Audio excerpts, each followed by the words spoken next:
So hi guys, welcome back to our channel commerce study centre.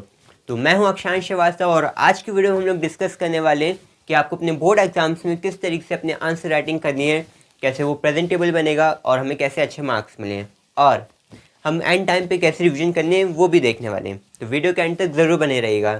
तो आइए शुरू करते हैं।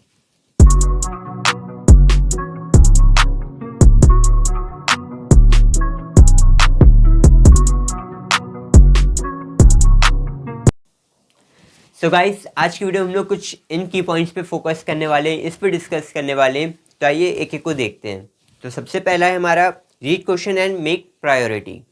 मतलब जो आपको क्वेश्चन हॉल में जो 15 मिनट्स मिलते हैं क्वेश्चन पेपर पढ़ने के लिए, उसमें हमें हर एक क्वेश्चन को बहुत अच्छी तरीके से पढ़ना है। ठीक है, उसमें हमें जो और वाले क्वेश्चंस होते हैं उन दोनों को अच्छे से पढ़ना है कि हम कौन सा वाला अटैम्प्ट करने वाले हैं, कौन सा वाला नहीं, ताकि जो अब हम आंसर राइटिंग करें तो हमारा उस टाइम सेव हो। ठीक है, तो आप पहले ही एक प्रायोरिटी बना लीजिए कि आपको कौन सा वाला आंसर अटैम्प्ट करना है, कौन सा नहीं करना है, और उसी टाइम डिसाइड कर लीजिए कि आपको पेपर शुरू कहाँ से करना है, बैक साइड से या फ्रंट साइड से। हाँ, एक और चीज़, जैसे आपके प्रैक्टिकल एग्ज़ाम्स होते हैं तो आप उसमें रफ कॉलम बनाते हैं रफ वर्क के लिए। ठीक है, तो आप थ्योरी एग्ज़ाम्स में भी बना सकते हैं। ये मैंने ट्राई किया है और ये बहुत ज़्यादा बेनिफिशियल रहा है। तो वो कैसे, जो हमारा लास्ट पेज होता है या जहाँ पे भी आप अपना रफ कॉलम बनाएं वहाँ पे एक अलग ही रफ कॉलम डाल दीजिएगा।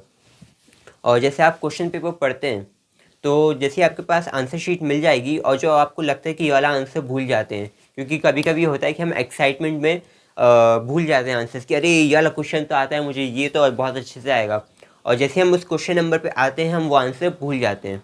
तो आप एक रफ कॉलम बना लीजिएगा जिस पे आप उस आंसर्स के थोड़े बहुत की पॉइंट्स लिख लीजिएगा कि इस आंसर में क्या क्या पॉइंट्स आपको लिखने हैं। तो ये बहुत ज़्यादा आपके लिए बेनिफिशियल हो सकता है, मेरे लिए तो बहुत ज़्यादा बेनिफिशियल था।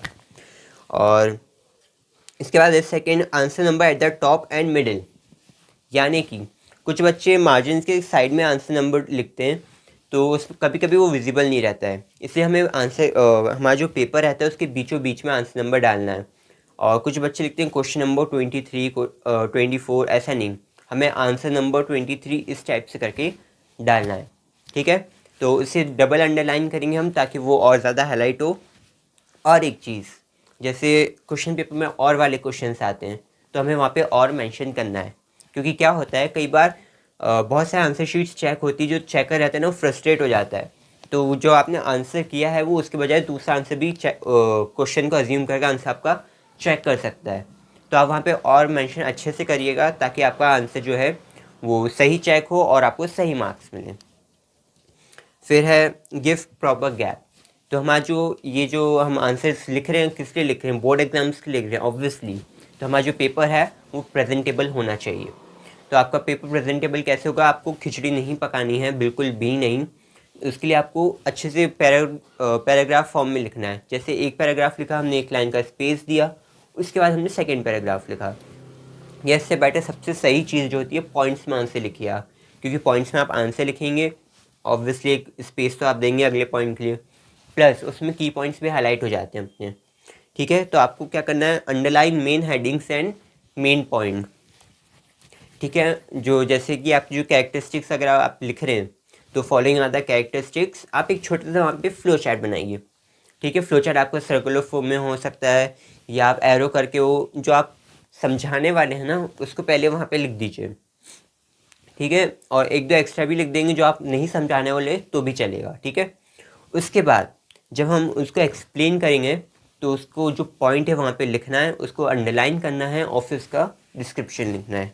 ठीक है, तो हमें इस चीज़ में क्या ध्यान रखना है, हमें जो आंसर है जहाँ पे फ्लो चार्ट बन सकता है वहाँ फ्लो चार्ट बनाना है, की पॉइंट्स को अंडरलाइन करना है, हेडिंग्स को और सब हेडिंग्स को अंडरलाइन करना है।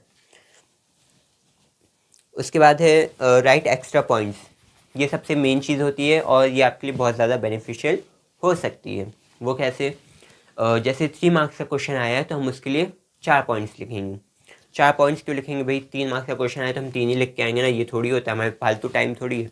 नहीं नहीं, तो मैं क्या करना है, 4 पॉइंट्स ही लिखने हैं। वो क्यों, देखो तुमने 3 पॉइंट्स लिखे, अब उन तीनों पॉइंट्स में से बाई चांस तुम्हारा एक पॉइंट में कुछ ग्रामेटिकल मिस्टेक है या कुछ भी थोड़ी बहुत मिस्टेक है, तो वहाँ तुम्हारा पॉइंट कटे मार्क्स कटेगा। हो सकता है चेकर पूरा 1 पॉइंट काट दे तुम्हारा। और वहीं पे अगर तुम 4 पॉइंट लिखते हो तो 3 पॉइंट्स में से तुम्हें 2 पॉइंट्स के सही में सही मार्क्स मिल गए, और वो जो आपने एक्स्ट्रा पॉइंट लिखा था उसके लिए आपको 0.5 एटलीस्ट मार्क्स तो मिलेगा ही, क्योंकि मार्क्स जिस उसी के मिलते हैं जो आप लिखते हो, और आप लिखोगे तो आपको मार्क्स मिलेगा। ओके। Attempt every question. ये बच्चे मतलब कुछ बच्चे ऐसे होते हैं कि जो उन्हें क्वेश्चन आ रहे हैं बढ़िया, बस वो क्वेश्चन कर कर आके फ्री हो आके बैठ जाते हैं। उसके बाद फिर बाकियों को देखते हैं, ओहो क्या कर रहे हैं बाकी लोग, बढ़िया चिल करते हैं, पानी वानी पी रहे हैं, हेड डाउन कर रहे हैं, बढ़िया क्वेश्चन पेपर डेकोरेट हो रहा है, ये सब होता रहता है। और हाँ, क्वेश्चन पेपर कभी कुछ मत लिखना, वो बोर्ड वाले हैं बड़ा हंगामा मचाते हैं, सर में दम कर नाक में दम कर देंगे तुम्हारा, ठीक है। तो क्वेश्चन पेपर पे कुछ भी मत करना, समझे तुम। तो आपको हमेशा हर क्वेश्चन अटेम्प्ट करना है, भले ही आपको कोई क्वेश्चन नहीं आ रहा है और उसके बारे में आपको थोड़ा सा पता है, तो वो थोड़ी सी नॉलेज आप वहाँ लिख के आओ, उसके आपको मार्क्स मिलेंगे। और अगर आप उसको एक्सप्लेन करने में कैपेबल हो, पैराग्राफ फॉर्म करने में कैपेबल हो, तो उसको एक्सप्लेन करो, उसको एलोब्रेट करो, आंसर तुम्हारा बड़ा होगा, तुम्हें 1-2 नंबर मिल सकते हैं तुम्हारा एक्सप्लेनेशन के हिसाब से। टोटली 1-2 नहीं बताए, जैसा एक्सप्लेन करोगे वैसा तुम लोग को मार्क्स मिलेगा। तो आइए यहाँ पे हम एक एग्जांपल देख लेते हैं। तो जैसे कि आपको ये आंसर शीट दिख रही है यहाँ पे, तो यहाँ पे बाकायदा यहाँ पे आंसर नंबर बीचों बीच में लिखा है, उसको अंडरलाइन किया गया है, और फिर यहाँ पे कैरेक्टरिस्टिक्स लिखे हैं। अब जैसे कि आप लोग बोलोगे कि मैंने बोला था फ्लो चार्ट बनाना, उसके बाद एक्सप्लेन करना, ये क्वेश्चन है 2 मार्क्स के लिए। तो 2 मार्क्स के लिए बंदे ने क्या किया है, पूरा पॉइंट को लिखा है, सब हेडिंग को उसको अंडरलाइन किया, और फिर उसके एक्सप्लेनेशन को लिखा है। एक बात हमेशा याद रखना, 2 मार्क्स के क्वेश्चन एमपी बोर्ड में आते हैं, सीबीएसई में 3 मार्क्स से शुरू होता है, ठीक है। तो यहाँ पे जितने भी एमपी बोर्ड वाले स्टूडेंट्स हैं वो एक बात अच्छे से ध्यान रखना कि भले ही क्वेश्चन 2 मार्क्स का हो, उसका हमें डिस्क्रिप्शन ज़रूर लिखना है। वो क्यों? क्योंकि मार्क्स उसी के ही मिलते हैं। अगर तुम सिर्फ पॉइंट लिख के आ जाओगे कि कैरेक्टरिस्टिक्स जैसे मैनेजमेंट के देख लें, goal oriented, pervasive, group activity, intangible force, बस तुम इतना इतना लिख के आ जाओगे, तुम्हें सिर्फ आधा नंबर मिलेगा या 1 नंबर, ठीक है। तो तुम्हें हमेशा डिस्क्रिप्शन लिख के आना है, जब तक क्वेश्चन में मेंशन ना हो कि उसका फुल फॉर्म लिखना है या उसका नाम बताने या सिर्फ 5 नेम्स बताइए, बस तब तक आपको डिस्क्रिप्शन लिखना है। तो ये मेन चीज़ हमेशा याद रखना, क्वेश्चन भले ही 2 मार्क्स का हो, 3 मार्क्स का हो, आपको हमेशा डिस्क्रिप्शन देना है, भले ही छोटा सा डिस्क्रिप्शन दो। 2 मार्क्स के लिए आप 2 लाइन लिखोगे सफिशिएंट है, ठीक है। इसके बाद जो हमारे डिफ्रेंसिएशन वाले क्वेश्चंस आते हैं, इसमें बहुत सारे बच्चे गलती करते हैं। वो क्या करते हैं, एक लाइन खींची, 2 डिफ्रेंसिएशन का जो था मेन पॉइंट्स लिख दिए। नहीं, हमें प्रॉपर उसका एक सीरियल नंबर का कॉलम बनाना है, जो एक डिफरेंस है वो और दूसरा वाला डिफरेंस है वो। उसके बाद हमें 1 2 3 जो भी नंबर आप डालना चाहते हैं या स्टार बनाना चाहते हैं, एरो बनाना चाहते हैं, वो डाल के आप अपने एक एक पॉइंट्स को एक्सप्लेन करिए। और अगर आप बेसिस करते हैं तो वो ज़्यादा बेटर रहेगा, क्योंकि वो ज़्यादा और प्रेजेंटेबल लगता है आंसर कि सीरियल नंबर, बेसिस, किस बेसिस पे आप उसे एक्सप्लेन कर रहे हो, और दोनों डिफरेंस का एक्सप्लेनेशन, ठीक है। और अगर ये वीडियो पीसीएम वाले बच्चे देख रहे हैं या 9th 10th के बच्चे, हाँ 10th 9th के भी देख सकते हैं, ऐसा कुछ नहीं है। तो 9th 10th के जो भी बच्चे देख रहे हैं या पीसीएम वाले स्टूडेंट्स देख रहे हैं, तो आपके क्या होते हैं, डायग्राम वाले सब्जेक्ट्स होते हैं। तो उसमें जो डायग्राम्स होते हैं वो आपको प्रॉपर बनाने हैं मार्क्स के साथ। जैसे 4 मार्क्स में आपका डायग्राम के साथ क्वेश्चन आता है, तो आपको डायग्राम बनाना है, साथ में उसके पॉइंट्स लिखने हैं, ठीक है। ऐसा नहीं कि हमने डायग्राम बना दिया तो पॉइंट्स 1-2 लिख दिए, नहीं। 4 मार्क्स का क्वेश्चन है तो हमें 4 पॉइंट्स लिखने हैं, साथ में उसका डायग्राम बनाना है, क्योंकि वो जो पॉइंट्स होते हैं वो आपके आधे आधे मार्क्स से हो सकते हैं और डायग्राम के ज़्यादा मार्क्स हो सकते हैं। तो आपको डायग्राम प्रॉपर बनाना है, उसके प्रॉपर एक्सप्लेनेशन के साथ, और लेबलिंग होनी चाहिए उसमें, ठीक है। उसके बाद जो मैंने आपको फ्लो चार्ट वाला फॉर्म बताया कि आपको फ्लो चार्ट बनाने हैं, तो कुछ फ्लो चार्ट्स हैं जो कि मैं आपको बता सकता हूँ, जो आप अपने एग्ज़ाम्स में यूज़ कर सकते हैं। जैसे कि ये आपका सर्कल वाला हो गया, ये तो आप पहले भी बनाते होंगे। और जो हम लोग क्लाउड्स वाला बनाते थे, बीच में एक क्लाउड, उसके साइड में जितनी भी हमारे पास इंपॉर्टेंट फीचर्स जो भी हम लिख रहे हैं उसके लिए हमने बना दिया। उसके बाद अगर आपको ये सब नहीं करना है तो हम स्टार्स फॉर्म में भी, मतलब पहले वो सब हेडिंग लिख सकते हैं, उसके बाद उसका एक्सप्लेनेशन। जैसे हमने ये स्टार बना दिए, यहाँ पे हमने अपने लिख दिए उसके सब हेडिंग, और फिर 1 2 3 नीचे नंबर डाल के हमने उसे अंडरलाइन किया, और फिर उसका एक्सप्लेनेशन लिखा। और जो कि मैं क्वेश्चंस मतलब जो बड़े बड़े क्वेश्चंस होते थे 4 मार्क्स के लिए या 6 मार्क्स के लिए जो मैं यूज़ करता था, उसमें कुछ अलग टाइप के फ्लो चार्ट्स बनाता था डायरी फॉर्म में। तो जैसे कि आप लोग वो भी यूज़ कर सकते हैं, मैं बना के आपको दिखा देता हूँ। आपने एक बॉक्स बनाना है, उसके बाद बस बाहर एक 4 लाइन खींचनी है और ऊपर ये, तो आपकी एकदम प्रेजेंटेबल बन गया और क्रिएटिविटी आपकी यहाँ पे शो हो गई। उसके बाद मैं आपको एक चीज़ हमेशा सजेस्ट करूँगा कि आपके चैप्टर में जितने भी डिफरेंस बिटवीन वाले क्वेश्चन होते हैं वो अच्छे से प्रिपेयर करके, वो अच्छे से याद करके जाया करो, क्योंकि डिफरेंस बिटवीन वाले क्वेश्चन आ जाते हैं। क्वेश्चन ये आ जाते हैं, ये सिंपल चीज़ है, कोई नई बात नहीं है, बट कभी कभी उसी चीज़ के वो कैरेक्टरिस्टिक्स आ सकते हैं, इंपॉर्टेंस आ सकते हैं, तो आप वही लिख सकते हैं। कैरेक्टरिस्टिक्स इंपॉर्टेंस कैसे, जैसे differentiate between money market and capital market. अब मनी मार्केट के उसने कैरेक्टरिस्टिक्स पूछ लिए, तो आपने जो बेसिस याद किए थे वही बेसिस आप कैरेक्टरिस्टिक्स में लिखो, जो आपने मनी मार्केट के एक्सप्लेनेशन में लिखा था वही उसके आगे लिख दो, तो आपके वो क्वेश्चन प्रॉपर बन जाएगा। तो आप कैरेक्टरिस्टिक्स आपके तैयार हैं, ठीक है। उसके बाद अगर उसका मीनिंग पूछा है, तो आप मीनिंग तो जनरली हर डिफरेंस में दिया ही रहता है, तो आप वो मीनिंग याद करो। उसके साथ जो नीचे सारे पॉइंट्स दिए वो सारे पॉइंट्स लिख दो, उसमें आपकी कोई बुराई नहीं कि आपने ये पॉइंट्स भी डिस्क्राइब कर दिए, आप उसके बारे में ज़्यादा इंट्रोडक्शन दे रहे हो, ज़्यादा नॉलेज दे रहे हो, आपको वहाँ पे मार्क्स मिलेंगे, ठीक है। तो ये थे कुछ आंसर राइटिंग के पैटर्न जो मैं आपसे शेयर करना चाह रहा था, और ये आपको शायद हेल्प भी करें बहुत ज़्यादा। तो अब आइए बढ़ते हैं हम आगे कि हमें एंड टाइम पे रिवीजन कैसे करना है। तो मेक शेड्यूल, तो आपको एक प्रॉपर शेड्यूल बनाना है। प्रॉपर शेड्यूल कैसे, कि जैसे आपका 5 दिन पहले एग्ज़ाम है, शेड्यूल आपको बहुत पहले ही बनाना है, मैं एग्जांपल दे रहा हूँ।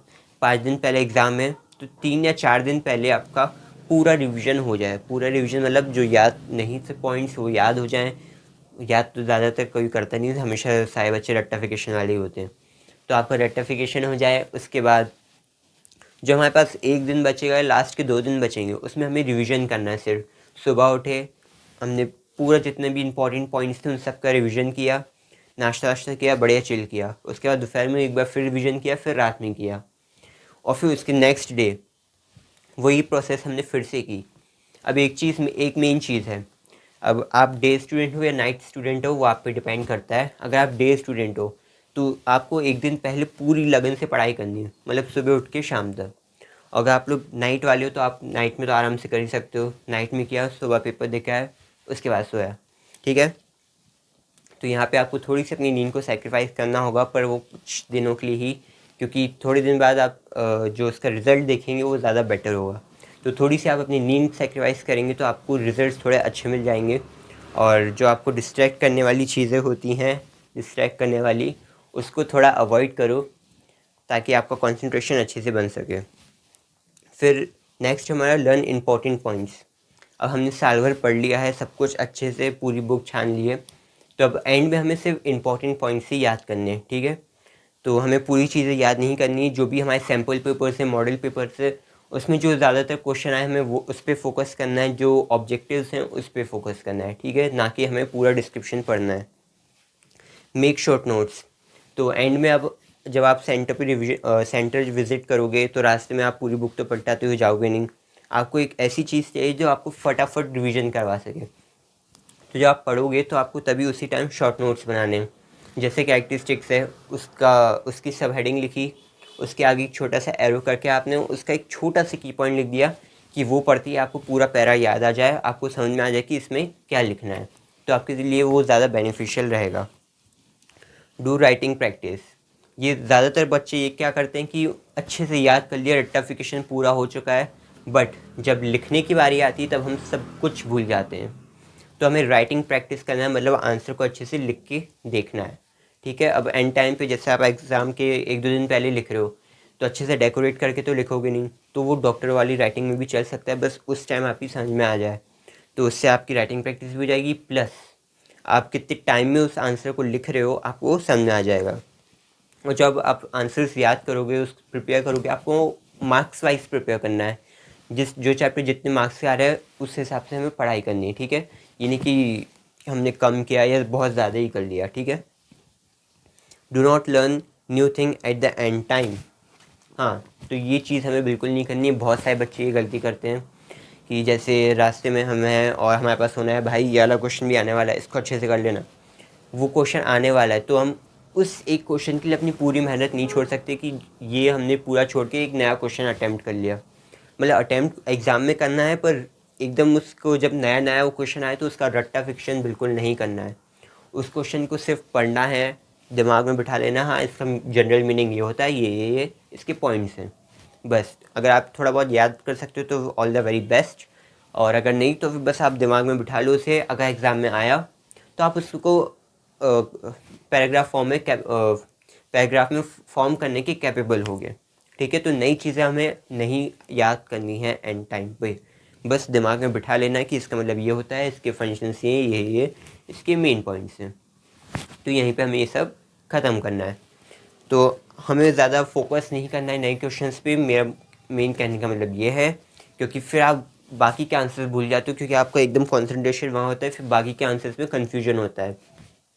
तो अब हम करते हैं अपने स्कोरिंग सब्जेक्ट्स की बात, जो कि है हमारे इंग्लिश और हिंदी। तो ये ऐसे सब्जेक्ट्स हैं जिसमें आप आराम से फ्री में पास हो सकते हो, इसमें कोई मेहनत करने की ज़रूरत नहीं है। मतलब मेहनत क्या, एग्ज़ाम टाइम में, एंड टाइम पे, पूरे साल भर की नहीं कह रहा मैं। तो उसमें क्या है, आंसर राइटिंग राइटिंग सेक्शन जो होता है उसमें नोटिस राइटिंग, डिबेट राइटिंग, ऐसे writing, article writing, report writing, notice writing, बहुत सारी चीज़ें होती हैं, पोस्टर मेकिंग। तो ये सारी चीज़ें आपको ऑलरेडी पास करवा सकती हैं। पैसिव राइटिंग होती है, वो जो पोइट्री वाली जो पोएम आती है उसमें से आंसर्स रहते हैं, वो ये सारी चीज़ें आपको जो है आराम से पास करवा सकती हैं। बस आपको करना है कि आप क्वेश्चन आंसर्स अच्छे से इनके याद करने हैं, ताकि आपके मार्क्स और बढ़ सकें, क्योंकि हमें सिर्फ पास नहीं होना है, अच्छे परसेंटेज लाने हैं, ठीक है। तो इंग्लिश हिंदी का जो रिवीजन आप करेंगे उसमें आपको करना क्या है, यूट्यूब पे वन शॉट वीडियोस होती हैं चैप्टर्स की, वो देखनी है। और देखनी कौन सी है, एनिमेटेड कार्टून वाली, क्योंकि आप ऐसी कोई भी वीडियो सुनेंगे आपको खुद नींद आने लगेगी। तो एनिमेटेड वाली आप देखेंगे तो आपके दिमाग में वो थोड़े पिक्चर्स छपेंगी, जैसे शिनचैन, डोरेमोन वगैरह देखते हो ना आप लोग, तो उस टाइप की आपके दिमाग में कुछ बैठेगा। तो जो आपके दिमाग में इमेजिनेशन बनेगी तो आपको आंसर राइटिंग में और रिकॉल करने में ईजी रहेगा, ठीक है। तो इंग्लिश हिंदी अच्छे से प्रिपेयर करना है, इसको हल्के में मत लेना, क्योंकि आपके स्कोरिंग सब्जेक्ट होते हैं, ये आपके स्कोर बढ़ा सकते हैं, क्योंकि इसमें ज़्यादा कुछ करना नहीं रहता, सब कुछ ऑलरेडी इजी रहता है इसमें, ठीक है। और सबसे मेन चीज़ कि हमें ओवर थिंकिंग नहीं करना है बिल्कुल भी, क्योंकि हम ओवर थिंकिंग करते हैं उससे भी हम आंसर्स भूल जाते हैं कि अरे मैं कर पाऊँगा या नहीं, यार आंसर एंड टाइम पे आएगा या नहीं, उसकी ओवर थिंकिंग नहीं करनी है। एक और चीज़ कि तुम लोग रिलेटिव्स के लिए पढ़ाई नहीं कर रहे हो, तुम लोग अपनी खुद के लिए, अपने पेरेंट्स के लिए पढ़ाई कर रहे हो। तो ये जो रिलेटिव्स के लिए सोच के पढ़ते हो ना कि यार वो लोग कहेंगे इसलिए पढ़ना पड़ रहा है, नहीं, तुम खुद के लिए, अपने पेरेंट्स के लिए पढ़ाई कर रहे हो। तो जो भी कर रहे हो अपने खुद के लिए करो, रिलेटिव्स की चिंता करने की आवश्यकता बिल्कुल नहीं है, क्योंकि ना वो तुम्हारी फ़ीस पे कर रहे हैं और ना ही वो आगे तुम्हारा कुछ लेना देना है। तो जो भी आपको करना है वो आपको खुद ही करना है, और आपकी सक्सेस में आप खुद ही होगे उसके, मतलब स्टेप आप खुद ही चढ़ोगे अपनी सक्सेस के, कोई आपको सहारा देने वाला नहीं होगा। तो पहली चीज़, ओवर थिंकिंग नहीं करनी है, हम भूल जाते हैं, स्ट्रेस बिल्कुल नहीं लेना, चिल रहो और प्रिपरेशन अच्छे से करो। सेकंड चीज़ ये कि हमें रिलेटिव्स के प्रेशर में आके पढ़ाई नहीं करनी है, अपने पेरेंट्स के प्रेशर कह रहा हूँ, अपने पेरेंट्स को ध्यान में रखते हुए हमें पढ़ाई करनी है, ताकि हम अच्छे मार्क्स स्कोर कर पाएँ और फिर वो उन रिलेटिव्स को बता पाएँ कि ये देखो मेरे बच्चे की ये परसेंटेज आए, ठीक है। तो आई होप आपको ये वीडियो अच्छी लगेगी। ये वीडियो अच्छी लगी तो इस वीडियो को लाइक करिए, ज़्यादा से ज़्यादा लोगों में शेयर करिए, अपने फ्रेंड्स को शेयर करिए। वो बात अलग है, आप लोग नहीं करने वाले फ्रेंड्स को, क्योंकि वो रहता है ना कि बस मुझे अच्छे से प्रिपेयर करके एग्ज़ाम देना है, ये बात भी सही है, पर हो सके तो उसको शेयर करिएगा। कमेंट्स में आप अपने डाउट्स पूछ सकते हैं, क्योंकि यही समय डाउट्स पूछने का, क्योंकि बाद में फिर आप रिग्रेट करेंगे कि यार काश पूछा होता। तो जो भी आपके डाउट्स हैं कमेंट्स में पूछिए, और अगर किसी को और भी कोई अच्छे मेथड्स पता हैं तो कमेंट्स में बता सकता है, ताकि बाकियों को हेल्प मिले। और इस चैनल को सब्सक्राइब करिए ताकि आपको टाइमली वीडियोस मिलती रहें, और हमें आप इंस्टाग्राम, फेसबुक और व्हाट्सएप चैनल को भी फॉलो कर सकते हैं, इन सब की लिंक्स आपको डिस्क्रिप्शन में मिल जाएंगी। तो thank you very much, all the very best सबको, सब अच्छे से करके आना और सब आराम से हो जाएगा, स्ट्रेस मत लेना, ठीक है। All the very best and thank you very much.